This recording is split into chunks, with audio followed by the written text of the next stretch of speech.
Hi, I'm Suzanne Freyjadis, and I am the CEO and founder of Soft Landing Society. And I'm here today with the incredibly insightful Jenny Vaz, who is the creator of Daily 1% Better, a self care program that makes you feel like you're taking a little bit of a retreat every day. And I can say that with absolute confidence because have done that program and it is so great. Thank you, Jenny, for being here with us today. Thank you, Suzanne, and thank you for that amazing introduction. Hello, everybody. Uh, Thanks for having me on the show. I am thrilled to have you here. And one of the things that's awesome is you have an understanding of what women view as personal care when they're in an abusive relationship, and then how they view personal care once they've left a personal relationship. So, can you tell us a little bit about what it looks like? Yeah, sure. You know, the way we've been raised is, especially we've been raised in an environment where we are told that our existence is for the purpose or the benefit of the people around us. If we've been given that standard that other people's feelings and needs matter way more than ours, as adults, we enter these relationships that match those requirements as well, because that's what's familiar for us. And now I'm not trying to put a big label on it and say that that is abuse. Not all such relationships are abuse. Well, what I'm expressing is it starts with how we were raised and the standards that we were given about self-care. And self-care really is about the identity of who we are and understanding that we, as an individual, we matter. And I shared this in our members group. We, as women, we're really good at juggling balls. In fact, that's what we do. And that's the conditioning that we are able to juggle as many balls. We don't stop when we get home. There's still stuff to do. We go back to work and there's stuff to do. There's things need to get done. There's a large dependency on us to be able to juggle all these balls. And if we've been raised with the belief, or we've been kind of like told that we have to juggle everyone else's balls and sacrifice our own needs to a certain degree to be able to do that, which I know most of us women do anyway. Without being told or not, we do that anyway because we think everyone else needs to have their needs met first. And if we don't juggle all these balls, they come crashing down, then everything gets disrupted. So in a relationship, if that's the way we've been organized, or we've organized our lives. And in an abusive relationship, it means that your entire existence is based on the other person. And it's been interesting for me personally and professionally. Professionally, as a coach, I've seen clients whose very existence is about their partner, the way they clean their house, the way they upkeep of themselves. Can they put on lipstick? Can they not? Can they dress like that? Can they not? Can they put on perfume? If you put on perfume, there's all these judgments and labels, and we don't know. We don't know that that's abuse, or that's the early indicators of these abuse patterns coming up in the relationship. Because in our early childhood, or when we were growing up, that was kind of familiar to us as well. So in our relationships with someone else, when we don't know, it's not our fault. We can't be blamed for what we don't know. And if that's the relationship that we've been introduced to, or we think that that's how relationships are, it's kind of hard to figure out what it means to have self-care for ourselves based on our needs. There are cases where when a woman is menstruating, which is typical, it's just to be expected, and she's shamed for that. That's big. Like, it's wrong that you should be because it's inconvenient to the other person. That is not right. So when we are conditioned in a relationship to believe that all of that is true, that we cannot exist. Because if we exist, then the other person's space or their spot is dimmed. We give up our right to shine. And when we give up our right to shine, we start living based on other people's need to shine. And that's what it looks like when you're within the relationship. I remember when I was dating someone and he said, "Why do you need to put on lipstick? Are you going to pick a guy up from the library? Is that your plan?" Because we were in college back then. I'm like, "No, I put on lipstick because I want to." But that for him, the meaning that he took from me putting on lipstick is that's my intention, when I had no such intentions. And I remember in that moment thinking, this is really ridiculous that he should be saying that. But at the same time, I didn't have any other pattern to understand or validate that what I thought was right. Because if I had that, I would go, you know what, I'm not doing this, I'm out of here. But I didn't have that. And therefore, that became the norm, not wearing lipstick, because it might get him upset. And that's where I lost my self-care, understanding what I needed to feel good about myself. And when you come out of that relationship, it's brilliant that we've come out of the relationships, right? Like, go us for giving that up, because that really did not help us at all, that relationship. And when we come out of the relationship, what does it mean for us now to figure out what we need to do? I remember watching your video where you talked about putting on lipstick and the challenge that you had, like, what did it mean? And I remember doing that for myself. I resisted wearing lipstick until this year because of all the beliefs and the conditioning that I had growing up as well, but what it meant for a lady to put on lipstick. And now I'm like, all right, I've got 3 of them. And it's all these little things, the self-care is the very basic thing we need to take care of. It's the foundational thing that leads to everything else that we're going to do. And having been on both sides of this journey, I understand that coming out on the other side, you've got so much to take care of, so much to think about, especially if you've got kids, that the last person that you think you need to take care of is yourself, because again, you're still in that mode of making sure everyone else is okay first. And rightfully so. And at a certain point, you're going to start to feel like you need to bring that part of you back, that part of you that is so important, that matters so much, because that's who you truly are. And the gateway to bringing that part of you back, the real, the true you, is through the practice of self-care. Sorry, I know I've kind of like given a very big overview. What's coming up for you? Can you tell me about how, because I know that we've talked about how self-care, when you're in an abusive relationship, it's not really something that you want to do, right? It's, we're going to go to this shop together that you hate. That's not self-care, right? And so, how once you've left that relationship,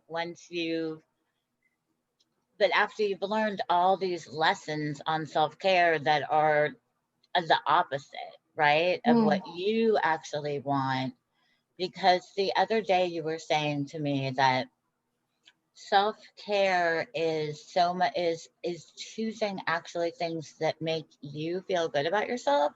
And I thought if maybe you could elaborate on that, what that means, what that looks like, because that's something that I think is just so hard, and I struggle with it. I mean, you're well aware, on a day-to-day basis, right? So Yeah. if you could talk about totally. Now, I know like some women, not only women, anyone who's been in an abusive relationship, one of the first things we need to take care of is our need for safety. And it's not only about the physical space, it's the safety within us.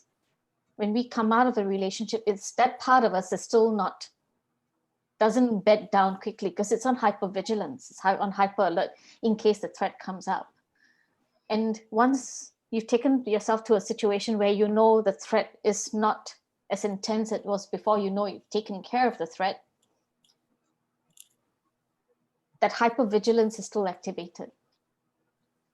And the struggling to sleep, the struggling to feel the rest that you need, the struggling to, it's kind of like you've got a radar in the back of your mind and it's constantly scanning. The slightest noise will startle you.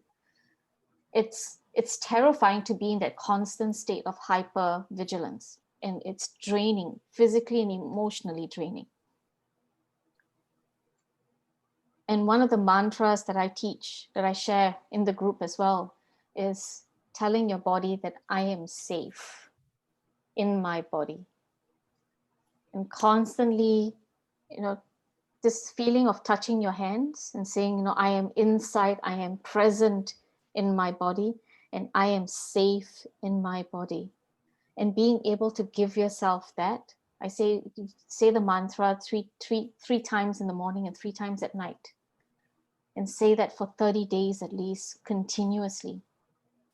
And if you need to write it out on a piece of paper, in my state, sometimes I do that when I feel a bit unsafe. I'll know, and I'll do that for me. So something as easy as that. The mantra is, I am safe in my body. And you say that 3 times and really take your time to say it and feel the words. And putting your hand right here across your chest and saying that, telling your body, I'm right here. I am within. And that's one of the first things we have to do, is give ourselves that psychological safety, that assurance and the certainty, and slowly start rebuilding that into our lives. It's not always straightforward, the recovery process, because for each of us, it's very different. We can start with these little steps. Another step is, there are moments where you need to lie down. And all you can do is lie down, or maybe you need to cry. And perhaps in the relationship, you weren't allowed to do that. You couldn't show any emotion. You couldn't reveal any weakness. You had to be stoic. And knowing that now that you're out of it, you can cry. And it's okay to cry, and do like a messy cry, like go for it. Snot and all, let it out. And being able to self-soothe. That's where the going into the bed, and I wrap myself up with a thick blanket. And I say the mantra to myself, I am safe in my body. I am safe in my body. And I can feel the heavy trying to catch my breath, and that just calming. And I can feel my shoulders slumping a little, and I know, okay. And it doesn't take more than 5 minutes, but it feels like we've done that for 30. So it's, these 3 things. These few things. And that's a good enough start. Coming back to you. Yeah. The thing about that is that is revolutionary, right? For women, what in the media, like what we talk about is mani-pedis. Like if you're gonna self-care, it's always like, oh, a bubble bath or a mani-pedi or whatever. A shopping spree. Or a shopping spree, right? Something that isn't actually, like, I was taking baths that were doing me literally no good because I was too much in my head. Yeah. And never in my whole life would I have thought doing the I am safe in my body mantra as self-care, because it is caring for yourself, your being, your soul, Yeah. which is not the way it's talked about. Nobody No. says, that's what this is, and it does make a huge difference. Yeah.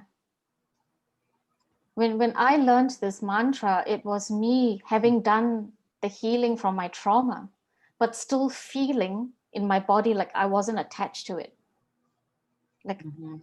like there was a split between my body and me. And as I did this mantra for 30 days, I felt even more and more closer to who I was. And it was transformational. Transformational. And it was thanks to a coach actually who taught me the mantra. And being able to tell myself, the first few times, I'll tell you, Suzanne, when I wrote it or when I said it, I didn't feel it. It was like I could feel it in my body. That's not true. Yeah. We're not safe. We're not safe. And that's normal because we've never told ourselves something like this before. We've No one ever told us that we could say, and that, say these few words and they would have an impact on us. No one ever told us that. And so when I did said it like within the third week, that was when I felt the difference. Now, I'm not saying third week is when things will change. You may start feeling it sooner than that, much sooner than that. And being able to say those words, I started writing it and I'll rub my fingers across my handwriting. Oh, So I love I that. felt it in many ways, the tactile. Yeah. And that helped me so much. Because Yeah, I've got paper and a pen over here so I can write it. you get it. And it was this, we talk about a lot about language in our program, in the 30-day program, in Daily 1% Better. And language is the key to our physiology. Language is how we change our feelings, our emotions, how we want to feel, how we want to be. And having that power of language, and I'm not only saying language in terms of words, it's in terms of expressions, it's in terms of us seeing how others are feeling something and saying, Mhm. that's what I want. And then finding the words to say. The words sometimes don't always come to us if we are trapped with our emotions. The moment we can calm down those emotions, that's when it frees up the mind to start doing the things that helps us think. That's what we need to have. And these few techniques calm down the emotions. You've tried it. How did you feel when you first did it? Oh, it absolutely is so effective, but it's hard. It's not easy. And that's the thing, is that people think, oh, self-care is easy. It's an easy thing to do. So I just boop in, get my hair done, and I feel better. Like I don't.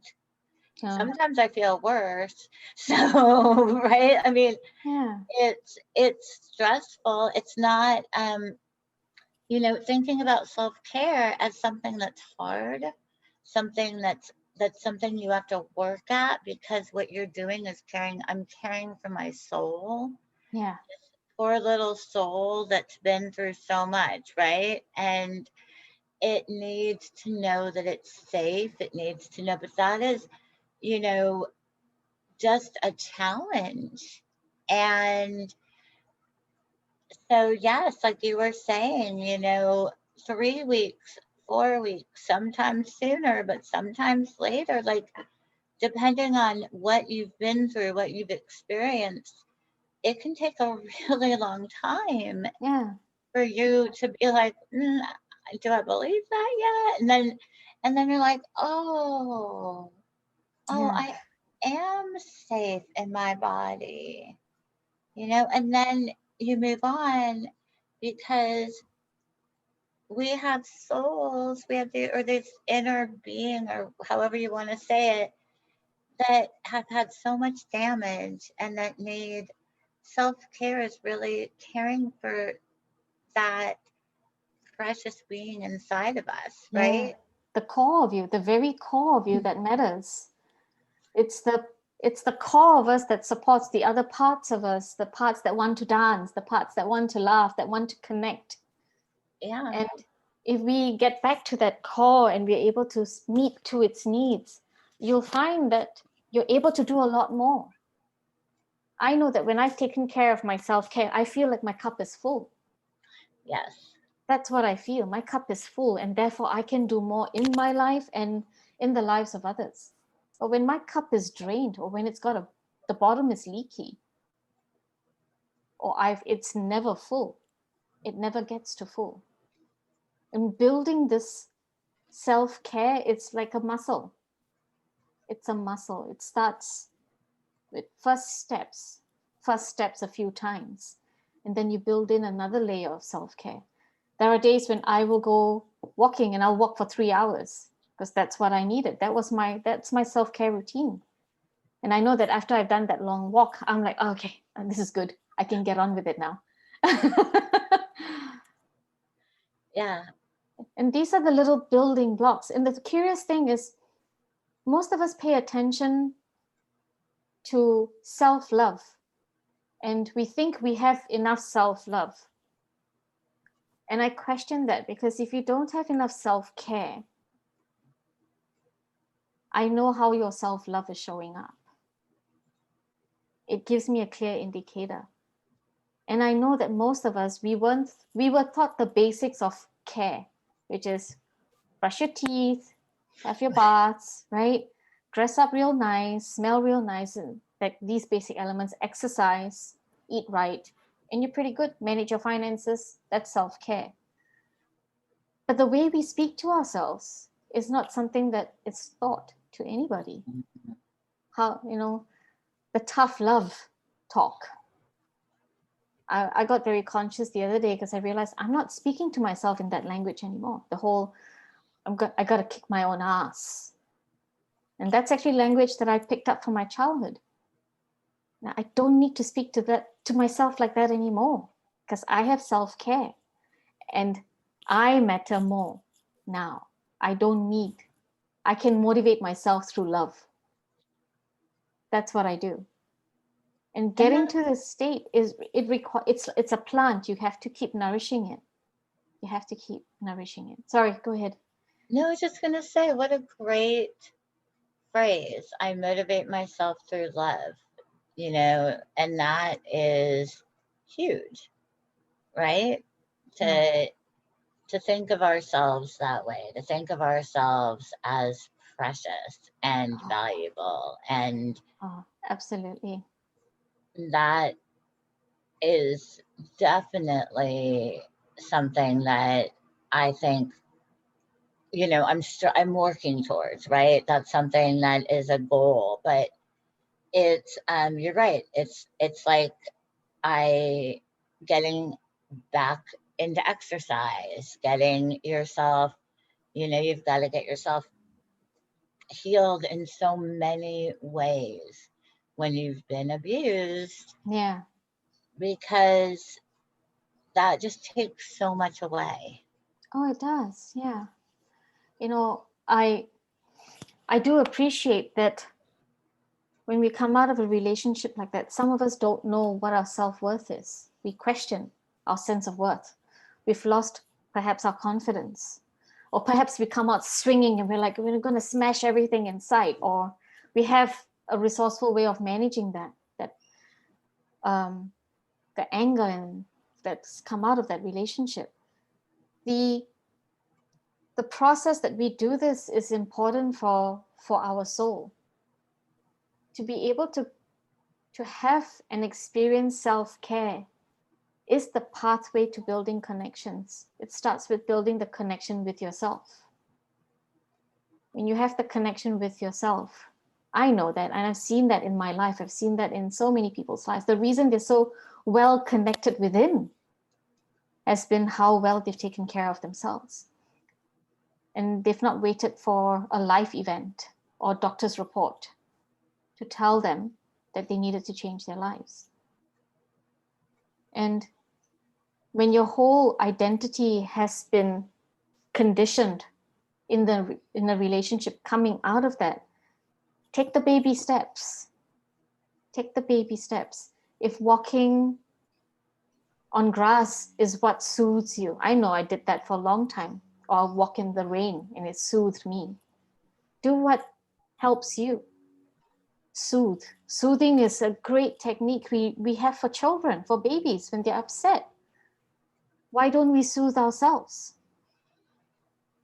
We're allowed to, even as adults. We're allowed to be upset. We're allowed to have tears. It's a human function. Yes. Let's start there. Let's give ourselves permission to feel what we feel in a safe way. Yeah. There's a myriad of ways that we can do this. And I know it's possible. I know it's painful too. Just having that realization that you could not have these experiences in the relationship.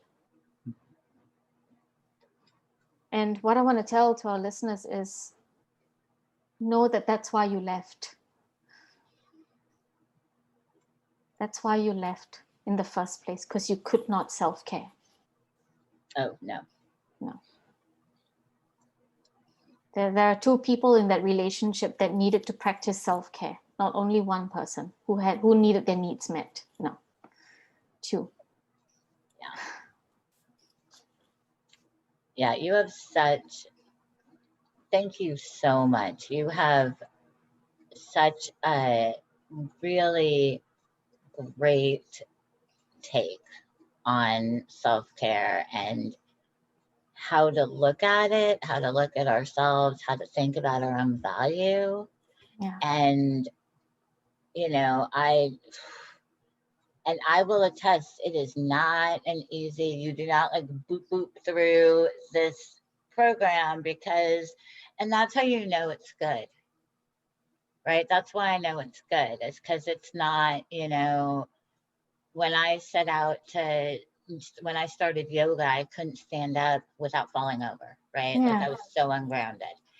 You can't jump into a handstand. You you work at it, and I think for the core of our being, we need to think about it the same way. This is Oh something yeah. that is, it's worth that effort. It's worth that energy. It's We are something worth it, right? we are We are absolutely so worth it. freaking worth it. We are valuable. Like you said, beautiful word, valuable. We are respected. We are honored. We are cherished. We are desired. We are beautiful. We are loved. And Yes, we belong. We belong unto ourselves first. which is man, that's a hard lesson sometimes. Like I belong to my wait, who? Like not like I forget to be for me. It's from Yeah. okay. Like that Yeah. is Somewhere I along the way, we didn't get the memo. nope. But that memo went. Yeah. But yes. So I echo that we belong to ourselves first. That is so powerful. And I am really, even if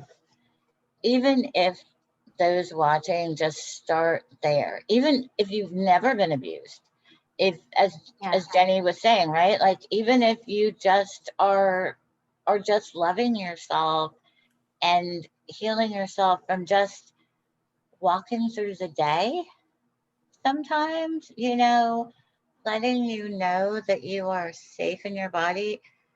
Women don't need to be abused to have that be really important and resonate, No. Yeah. right? Like that's important. Oh, absolutely. Absolutely.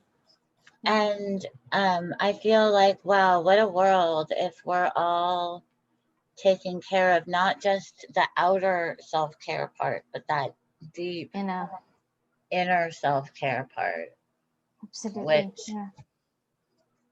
Yeah. And, every time we stretch ourselves, we take one step. It feels very uncomfortable. It brings up all our uncertainties and our fears. Go back to the self care. top up that glass because you used that energy. It's like your energy drink. Top it up again. You cannot, the more you move forward in your life, the more self-care you need. It's the green smoothie of Yeah. the workout world. Yes, I love that. A top of your energy drink. Yeah, top up your self-care. I find myself doing that every now and then. Like, every time I take a step further in my life, I end up in bed, curled in my blankets, because I know, this was scary. What I did was just a bit scary. It's not something I've done before, and that's why I'm a bit afraid. I'm terrified. Of Yeah. course I am. And I'll soothe and I'll do I am safe in my body. And I can feel my whole body just relax and soften and go, of course it's terrifying, Jenny. You've not done anything like that before. Go you. All right, we can get out of bed now. Yeah, it's amazing, and it's so important. And what I think is so fun is that I don't, and what everybody watching needs to know is that I don't always notice, but other people notice, and Jenny notices, Yeah.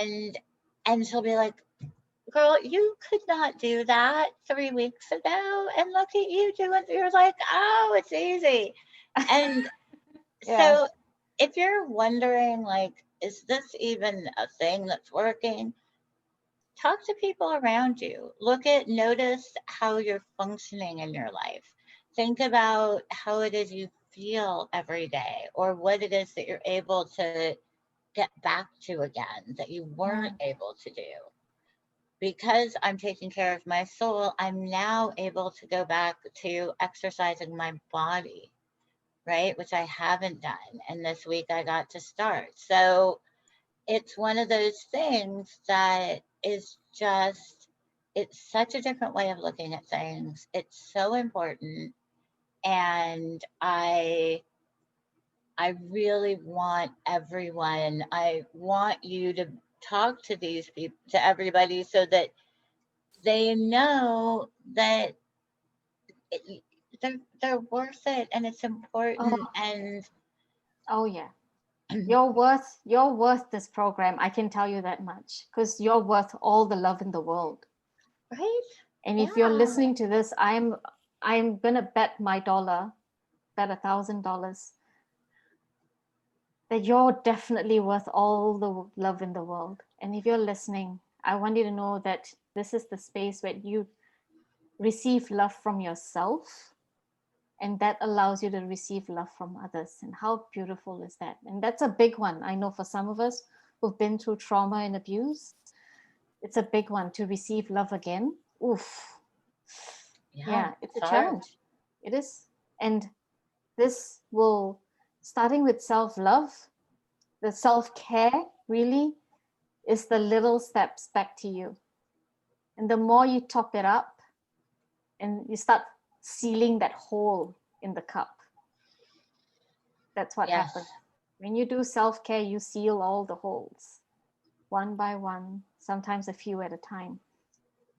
And slowly you start realizing you don't need to juggle all those balls. In fact, one ball you've been holding on to is yours, the most important one. That's what. That's why self-care matters, because you're the most important person in your life. Like, that's a no-brainer. No contest. You're the most important person in your life. So let's get you back Absolutely. to that.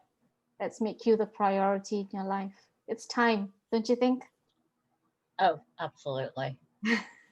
So thank you. Now, Jenny, you can find more information at daily1percentbetter.com. daily1percentbetter.jennyvaz.com. I will leave my details with Suzanne. Yes, and softlandingsociety.com for me. Yes. And it will be on the attached to the video. But thank you very much for watching. Thank you so much for your time, Jenny. I Absolutely. really appreciate it. And this has been amazing. Thank you, Suzanne. Thank you, everybody, and have a great day wherever you are. Thank Bye you. bye.